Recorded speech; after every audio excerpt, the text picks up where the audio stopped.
Welcome to this week's episode of Red Letters Podcast. In this podcast, we're just regular day people talking about topics that can be life transforming while delivering a message of hope. And this week, we're going to be talking about the 10th and final commandment, thou shalt not covet.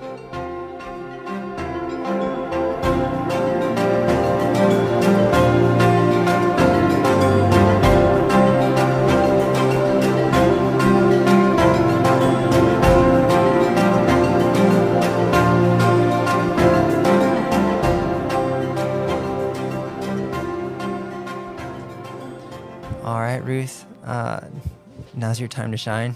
You ready to read from Exodus? I was born ready. All right, we got Exodus 20, verse 17. It says, "You must not covet your neighbor's house. You must not covet your neighbor's wife, male or female servants, ox or donkey, or anything else that belongs to your neighbor." I think out of all the commandments, not all of them, but most of them, I think this is like one that applies to today a lot because of society says you need the nice car, the nice house, the nice wife, all this stuff. And I think that's what breeds the hustler mentality, if that makes, Yeah. because now our culture is just full of it, where we want stuff because other people have this stuff and you don't have the stuff, you're not good. You're not as good as they are, you know? And so today we're just going to talk about it. Why does God give this as one of the commandments? Why is it so bad to want things that other people have? I think go ahead. to start off with, I think to understand what covet is, to covet something is you literally desperately want something that someone else has. You may not need it. You don't need it, but you want it. You know what I mean? Even like you can even say like if a neighbor covets another man's wife or vice versa, that's coveting something and that becomes a sin because then you're now, Yeah. you know what I mean? It goes back down to like the heart. The matter of the behind heart, everything. yeah. Uh-huh. Issue of the heart. It's a desire, like a desire for something that doesn't belong to you. Yeah. But it's Yeah. a deep desire. It's Yeah. a- So I was reading that. I was like, it's a matter of the heart. And it's like, I guess the reason God put this in here is because we shouldn't desire things like that. Not especially like this desire, because desire, you go to bed thinking about it. You wake up thinking about it. It almost causes you to do something out of the norm to be able to get that doesn't belong to you. Yeah. So, yeah. I think one of the things that kind of came to my mind when I was thinking like, God, why did you put this as a command? And I think because being covetous is like the total opposite and then the enemy of gratitude. The enemy of gratitude. Yeah. Because if you want something that's not yours, that's the total opposite of being totally appreciative of what you do have. Yeah.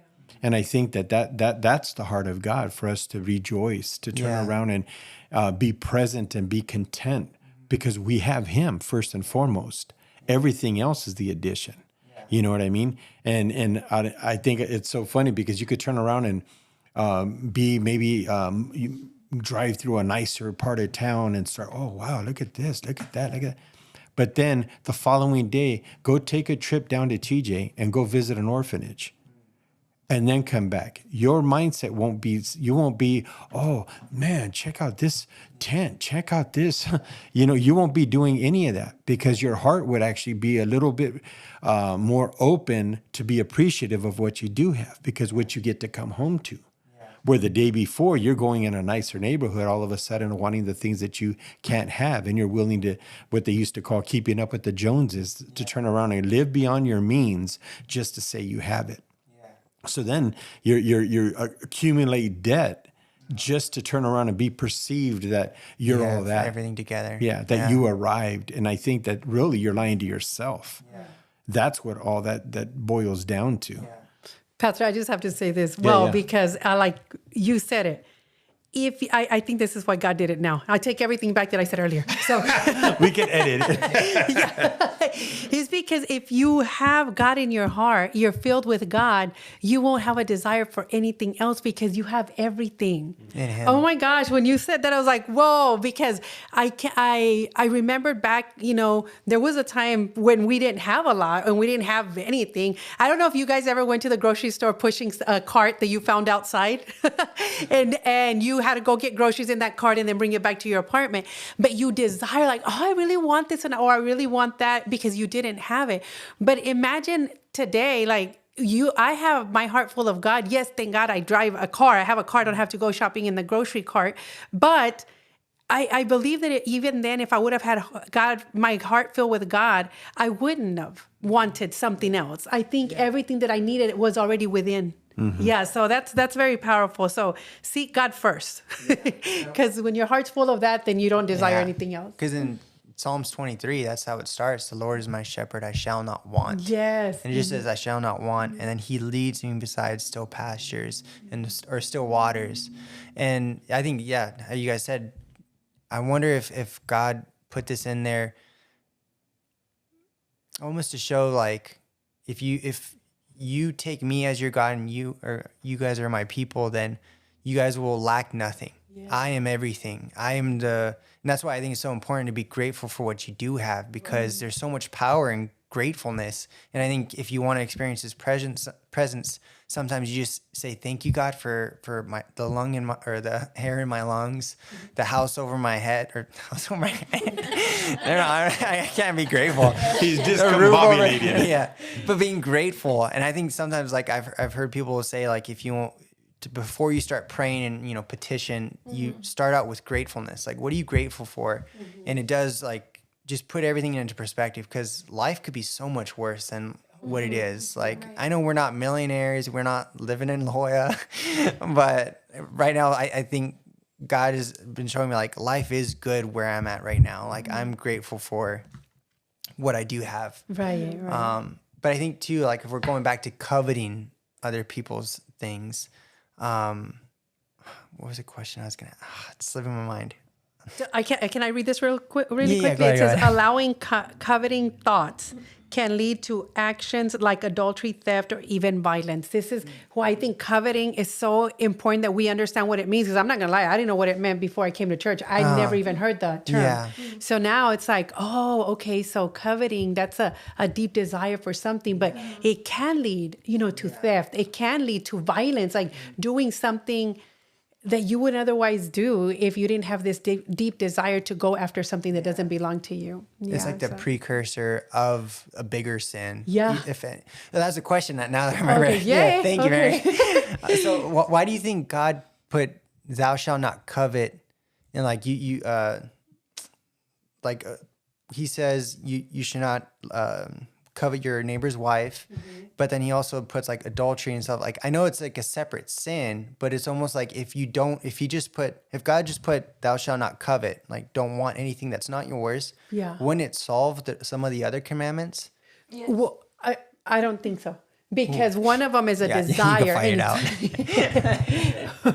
One of them is a desire and a thought that you're lusting over somebody.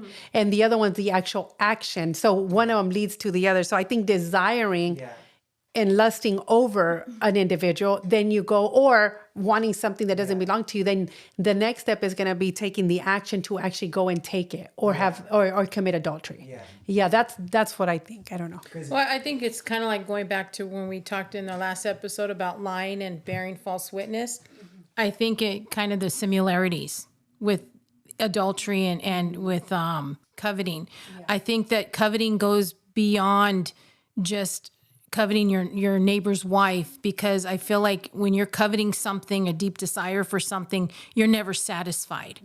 And God, our satisfaction comes in Him first. Right. He satisfies us. And when we are abiding in Him and walking in Him, we have need of nothing because He provides everything we have need. Yeah. And a lot of the times we get so caught up in materialistic things that we, like you can never have enough.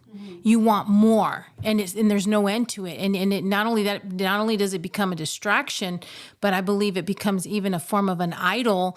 and a replacement for what God is and what he represents in our lives as far as being our provider, and fulfilling our desires through him, you know what I mean? And I think that being satisfied with what you have and the little, you know what I mean? You don't need more. We don't need all of this. Sometimes, I personally get convicted, because there's a point where I was feeling like, no, now that I got this, I need this now. And I need this. And I kind of like, Lord, forgive me. But even like with the candles and the soaps and stuff that I make, I find myself wanting more. And I went to Michael's today because I had a gift card. Just looking around here. And I was hurrying up because I knew that we were going to record tonight. That's where you and were? I was like, I was at Michael's and I was like, okay, I'm going to get this and that. And then I had things in my cart, but I was just getting things to get things. I didn't need them. I already had enough. And I had to like literally, and I had, because my mind, I had this like thought, I was trying to convince myself, no, you need that for later, but in altogether, I didn't need it. And it was just a want, a strong desire that I had. And I can't compare it to covet, but to me, it's like that having that strong desire for something that I know I don't need, but I wanted it. Yeah. And I just put everything away and I just walked out of the store and I said, I don't need it. I don't want it. And I'm just going to go. And I had to be satisfied with what I had, and be thankful that I have what I have, And I think that God's desire is for us to be in a place where, if he took everything away today, would you be satisfied? Would you be okay? Right. Or would you be a wreck? That's and I good. feel like if you can't say, God, if you took everything away from me right now, what would be your reaction? What would be your response to that? Well, it was like, that's interesting because what happened on Sunday at church when the electricity went out, I really thought people were going to get up and leave. I was like, we are so comfortable that we have everything handed to us. And I was just sitting there, I was like, wait, nobody's leaving? What's happening? Like, this is really cool. And I just really, truly felt the Holy Spirit. Like I always do at church, but this was a different type of feeling because I'm like, people are so quick to walk away when it's not convenient for them, when the lights aren't on, when the AC is not going, when whatever is not, it's making me uncomfortable, so I'm going to leave. But to know that I really don't need it. Like, I don't need it. At the end of the day, I don't need it. God, if I have you, I have everything. So, that's a good perspective. One of the things that I was thinking of how, like, it seemed like what you were saying, Gio, how some of the commandments kind of overlap each other. Yeah, that's better. One of the things I was looking at is Jesus turned around in Matthew 6:24. He says, how could you worship two gods at the same time? You will have to hate one and love the other, or be devoted to one and despise the other. You can't worship the true God while enslaved to the God of money. Covetousness, a lot of it is greed, envy, but it's almost money related in some shape or form. And I was thinking, well, not so much the wife, but I've never seen that probably might go somewhere else. So, but why I'm saying that is because the one thing Jesus kept saying too is that don't store up treasures here on earth, but store those up in heaven. So I think you wouldn't be covetous if you had a heavenly perspective. Oh, yeah. Yeah, 100%. But because we have a carnal one, and that war is going on within us, and we don't manage it the way we should, we try to fulfill the lusts of our flesh because we see the things that are eye candy, that we don't possess, that we want to. And so why I brought up how some of the commandments overlap, because here Jesus said, you can't worship two gods at the same time. That was the second commandment, where he said you should not have any other idols. So sometimes those things that we're chasing and the things that we can't, that we don't have possession of, can become an idol as well. And that's when we have a divided heart, and he doesn't consume us the way he's supposed to. We don't let that take place. Actually, I was reading this little quick statement in Google where it said the antidote for coveting is contentment. Contentment is the antidote to coveting. It is a state of heart and mind where we rest in God's provision and plan for our lives. And that's from the shepherds.church. It sounds like Mary's coworker from last week, where she was like, God has my back. God has my back. And it's like content, Yeah. But I think having that heavenly mindset, like that's something that's been on my heart a lot, is the realization that this life, as real as it seems, like what we're touching now, what we're talking and seeing, there's going to come a point when we die, this first death, that we're going to enter into our real, true life. And that, I don't know, it gets me excited because I'm listening to this one book, In Light of Eternity. And it's just this guy who's talking about the scriptures about heaven and how beautiful it is. And people's near-death experiences where they get a taste of it and then they never want to come back to this world because they just saw our true life. Yeah. And I think that helps combat this coveted, like, oh, I need this, I need that. Because you're like, man, this is it. It puts everything into perspective, like how menial or how immaterial it is. Yeah, how immaterial. That is a word. Yeah. No, I know, but I think that's not the word. How fickle, I guess. I don't know. I don't know how fickle everything that you desire that can be purchased with money is. But yeah, that's my little tangent. And how you had, in the beginning, you had said that this is like a for sure commandment for nowadays. I think one of the biggest things is that really feeds that idea is social media, because all you see is the highlight reel of everybody's life. You don't really get to see like the health of their marriage, behind the curtain. The health of their mental state. You don't really get to see that because everyone wants to project all the good stuff unless they're looking for sympathy for some reason. Mm-hmm. But typically they're selling how good their life is, on Facebook, Instagram, and all that stuff. So the desire seems like it's stirred up a little bit more because there's so much to see in so many more people's life so much faster. It's like on hyperdrive, if you will, because, everyone's just turning around and, I don't know, just almost like trying to tease you with something that you don't have. And now, probably don't need. Yeah. And are you going to fall for the temptation to entertain that thought and get consumed with it? Because I know a lot of times there's motivational speakers and all that will turn around and try to get you just to believe and stir up this mindset and these affirmations. And there's some truth to that because God spoke things into existence. So that's where they're getting it, but they're not giving God the glory or credit for it. So they turn around and want to just put self on the throne, that you could do this within you and you could achieve and have anything your heart's desire, when half the stuff might not even be healthy for you. Right. But that's where having a relationship with God solves all those problems, because then you have the right perspective and then you're actually turning around and doing what the Lord's Prayer said, not my will, but yours be done. I want your will to be done in my life. So I might want these certain things, but at the end of the day, God, I want your will to be done in my life. Well, I think me personally, the times where I feel like I fell into the trap of wanting something, even if I didn't need it, usually was a reflection of my walk with God. So when I would deprive myself of spending time with him or being full of him, I found myself quicker and more susceptible to wanting other things, almost like a replacement. And a verse that came to mind, I can't read it.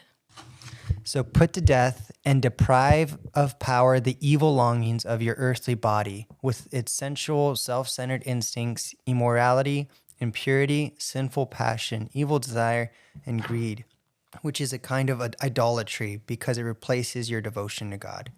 Yeah, it reads good.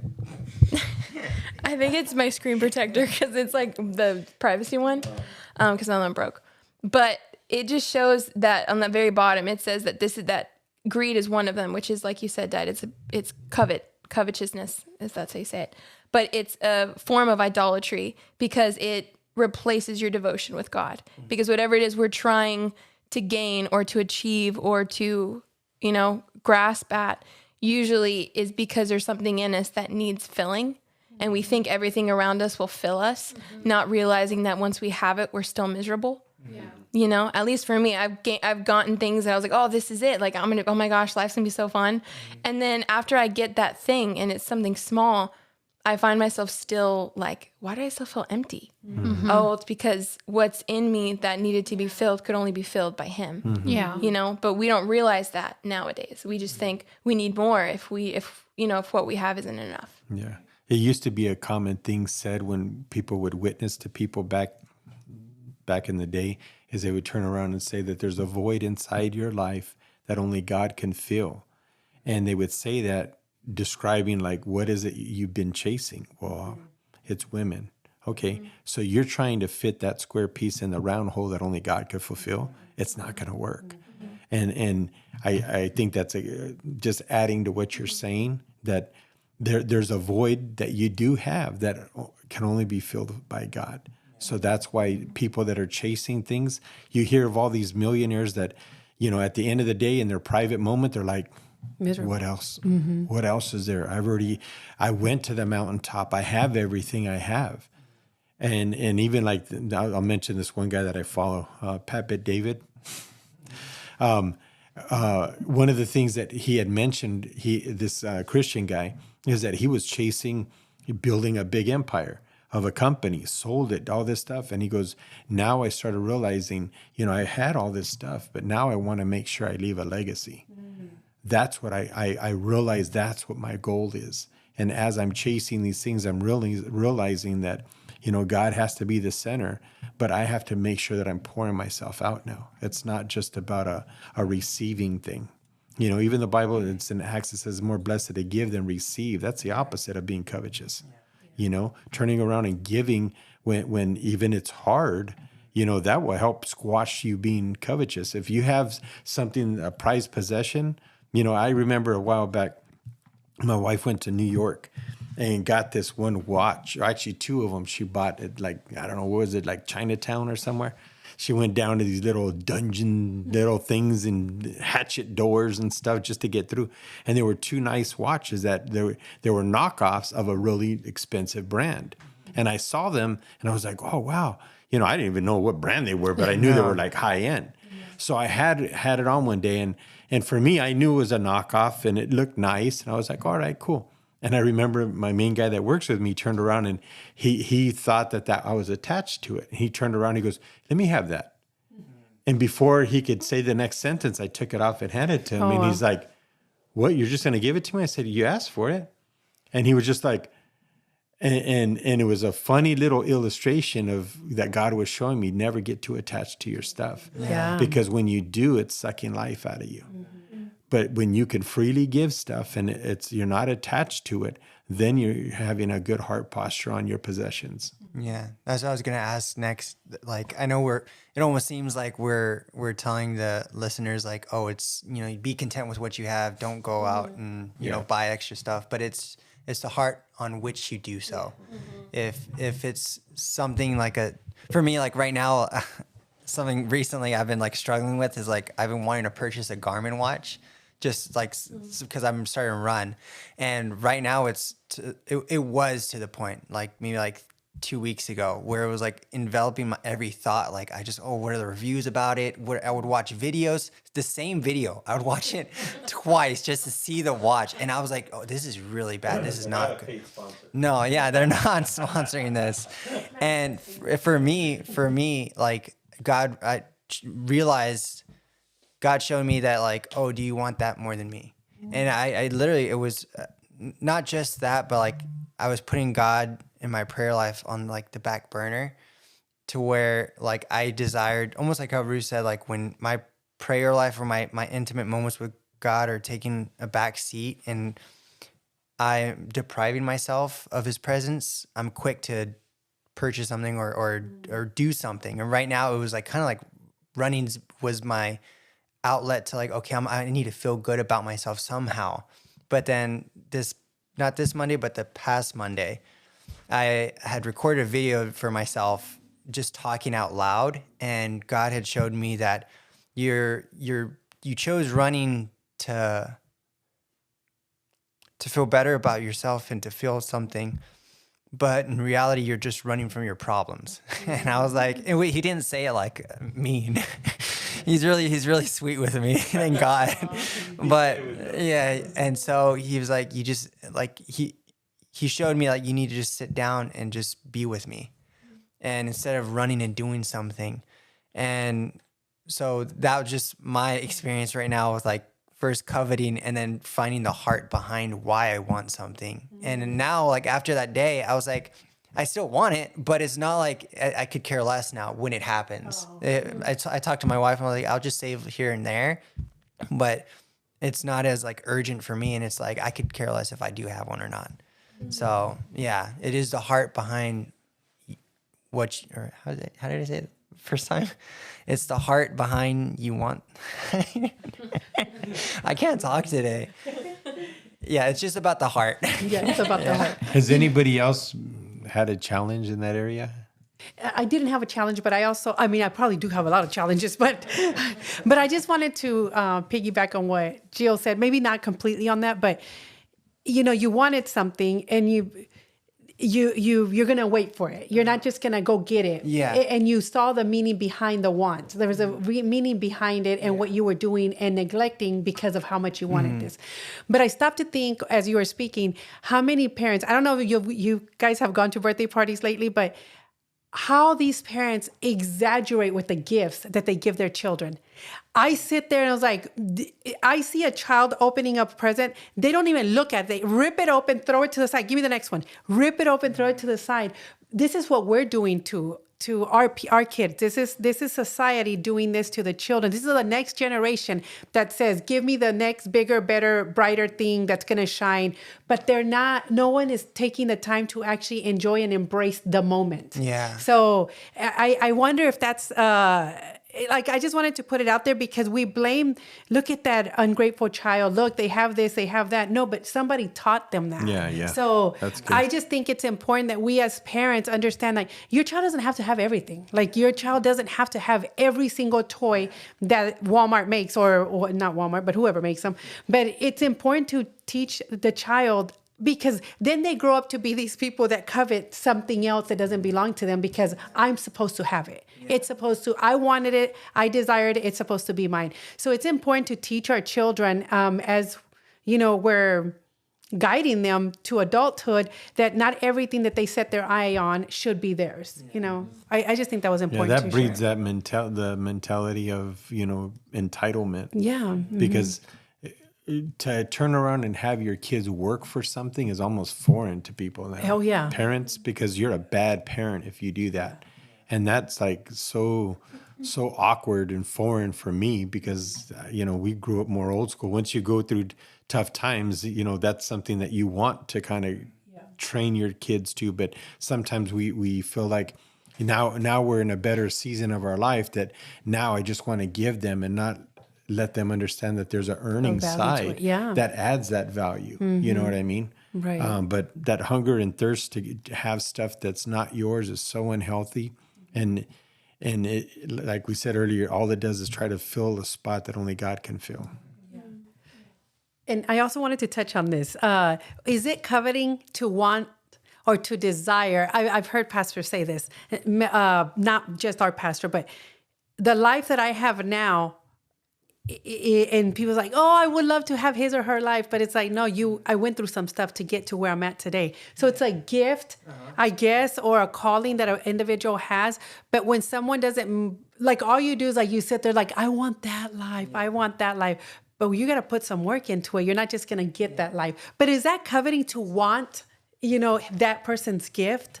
I think it goes back to like what you were saying, the heart posture behind it. Yeah. Really, because if it's a motivation because you want a better life for your family, then it's because I heard the story from Ray Lewis. Mm-hmm. Ray Lewis, famous football player, the Baltimore Ravens. He turned around, and when he got the opportunity to go to, I think it was Florida State or Florida football.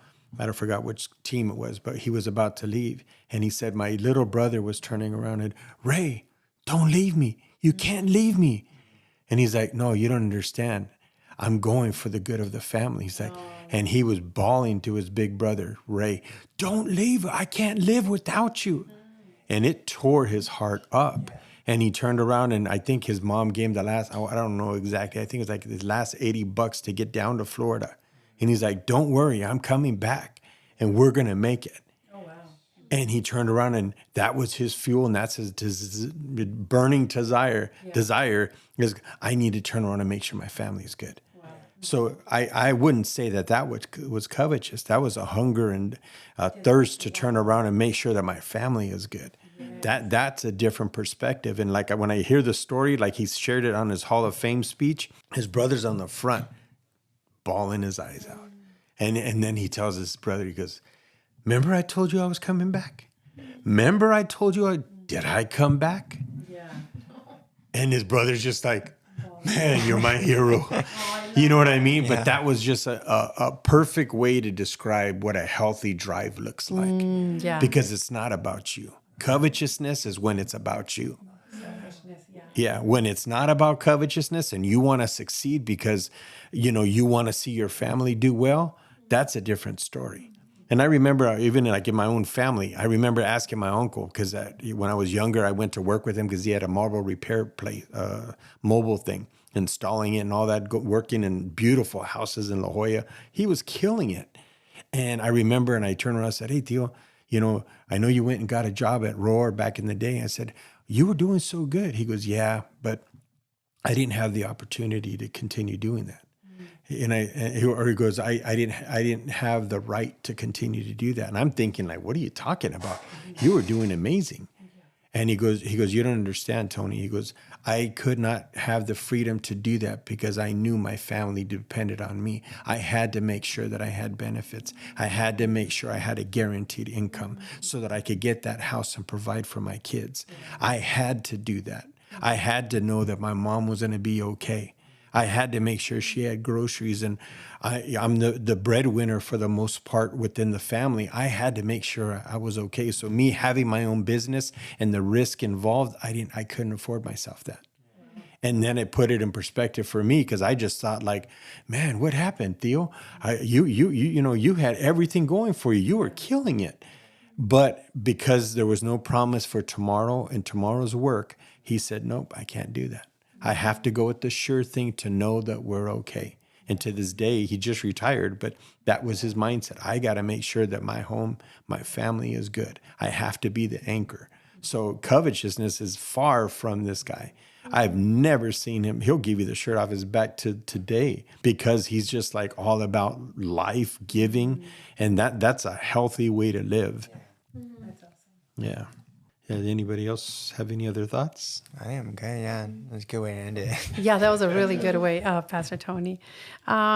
So we're going to go ahead and wrap it up. If anybody has any questions or comments here, but let me say something really quick since we got a few minutes, right? Yeah. Because I love that story that you just wanted to end with. So I'm going to end with this one, and I'm going to pay tribute to my lovely nephew, Sean. Sean is moving back to Texas, and some of you know that Sean got his...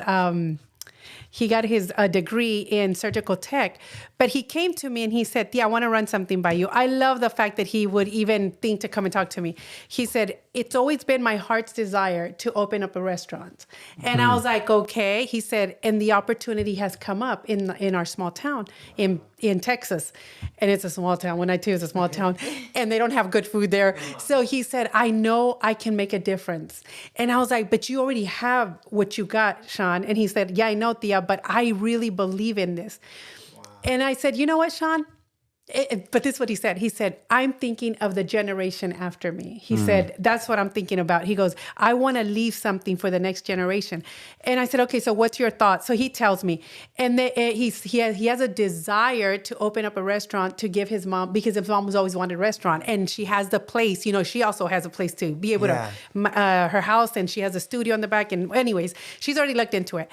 He said, I've always wanted to do this. He said, and I have the opportunity right now to move because he got a great job in Minnesota, I think, doing, I love this clinic. I always talk about it, but now I can't remember it.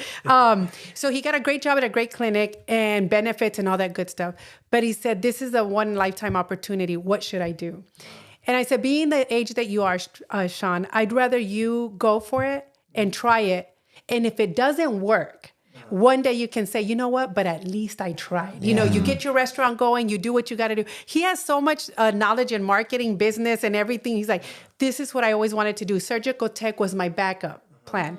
So that's what he's going to go do over there. That's so it. just like your uncle, it's like he has a great opportunity to go to the Mayo Clinic. That's what it's called. It's the Mayo Clinic, and it's very well known. They do a lot of great research, but he decided, even with the $20,000 bonus that he was going to get, that this is something that he needs to do. So shout out to Sean, and he's Shout going out, to do Sean. great We miss you. things. Yeah.